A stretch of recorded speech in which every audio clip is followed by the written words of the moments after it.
RP3. It's all about that 21-inch wheel coming at you. Hey guys, we're back with another video. I had a subscriber, RP3, ask me about, hey, when are you gonna make that second video for the Nova wheels? And I figured I'll go through that with him and answer some of the questions that he had or elaborate on, but I'll give my assumption as to what I got. So obviously, those of you that follow me, I got a 2012 Road King Classic. I have a 1-inch drop down in the front, and I also have air rod suspension. And one thing that I noticed once I got the air rod and then the 1-inch drop down is that stability is good right now at the time, because it seems like it squats and it's like in a rhythm when it's moving, if that's understandable. So with that said, I'm gonna go over some of the questions that RP3 came up with, and I'll also elaborate on some other things that I was conjuring in my mind about. All right, here we go, RP3. You asked, did I reuse any of the factory parts for the wheels? Yes, I reused everything that was possible to use. I just want to elaborate on this a little bit. Oh, no. When I went with the 21-inch wheel, the only thing that I got new for this build was I got this new rotor, which is DNA, and you could go back to that video. I put that video up top so you guys can refer back to that. I'm not going to write all this stuff down in the description. That's why we make videos, so you can watch the video, help us with the numbers. Anyways, here we go. You got the rotor, which I purchased with the wheels. I also went to Willie Shiny, and I got these bolt covers. What DNA does is, if you have a choice of getting the regular screws, which are not necessarily polished or chrome. So what I did with Willie Shiny was I went and got this, got the bolt cover, which makes it look clean, and you can't see the bolts in there. And then also, obviously, the wheel. And that's what I got that was new. Other than that, the same rod that runs through it, that's the old one. Even down here at the bottom, if you can see this, these bolts are old. They're not necessarily chrome. And I put the axle covers on, and pretty much everything is the same way it was, or that. I didn't get everything that was new. So, like I say, man, you know, you have a nice bike, whatever the case may be. There's some things that the owner knows about the bike. And let's go back here to the back. I took the bag off so you can see it, but not really, because it's difficult to see. But anyway, I reused all the hardware that came with it. Obviously, when the wheel came, that hub that you see right there, let's see if I can get the camera in there. That hub that you see right there, it comes in chrome. And I got that, and I also used those rubber, what do you call it? I don't know the rubber part, but the rubber part that goes in the front and helps cushion some of the blow that goes inside this thing. I think it's called the cushion. I reused that, axle and all that. So I didn't really deter from anything. I used all the stock hardware and everything that came with it. So that's that. Next question, CP, how is the chrome holding up? I think the chrome holds up well. Like I said, this bike is made to be ridden. This is not a show bike. It may look clean when you see it on YouTube or whatever, but right now it is dirty. I just rode through the rain, and maybe a couple weeks ago, and it's been sitting in the garage. And I feel like, based upon how I upkeep my vehicle, if it were gonna have some type of rust on it, it would, because I don't keep it clean. Those days are over with. When I first got it, I used to clean it all the time.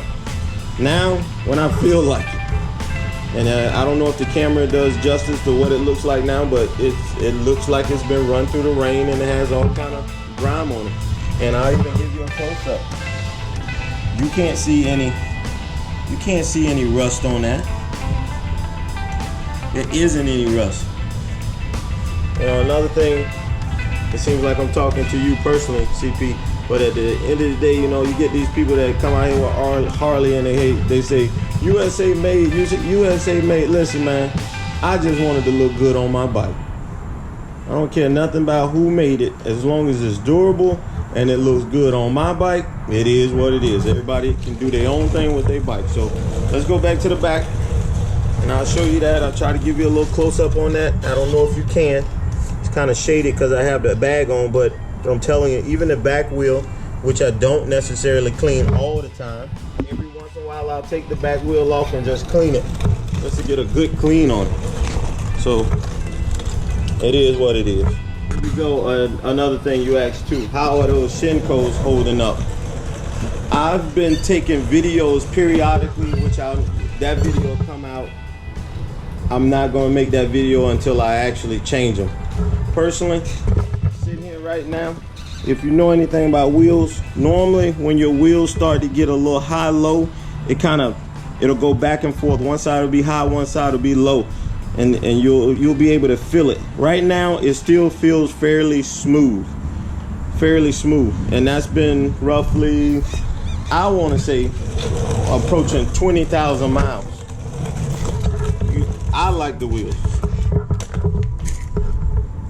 And like right there, you can't see a flat spot on there. There is not a flat spot on it. And that's after 20,000. And we've driven to, where we drove? We drove to the Smoky Mountains on the Blue Ridge. You seen that video? We spent 2 days out there. We went to DC a while back. You seen the video when we went to Miami. Those are all long trips, man. Like I say, man, this bike is made to be ridden. It may look a certain way on YouTube, but it is ridden. So, and like I said, right now, from where I'm standing, it has no flat spot on it. No flat spot whatsoever. So, and it's still holding good tread. All right, next question. All right, CP, you asked how does it ride, and I'll tell you this. From this view that you see right now, this is with the air ride all the way down, and it has that slant on it. But I feel like when I'm riding, it has that same stance on it. So for me, with it being up in the front like that, I feel like I get better traction in the on a wet surface, wet roads here in Florida in the summertime. Or better yet, when we're traveling, it gets wet and I feel like I have a good grip.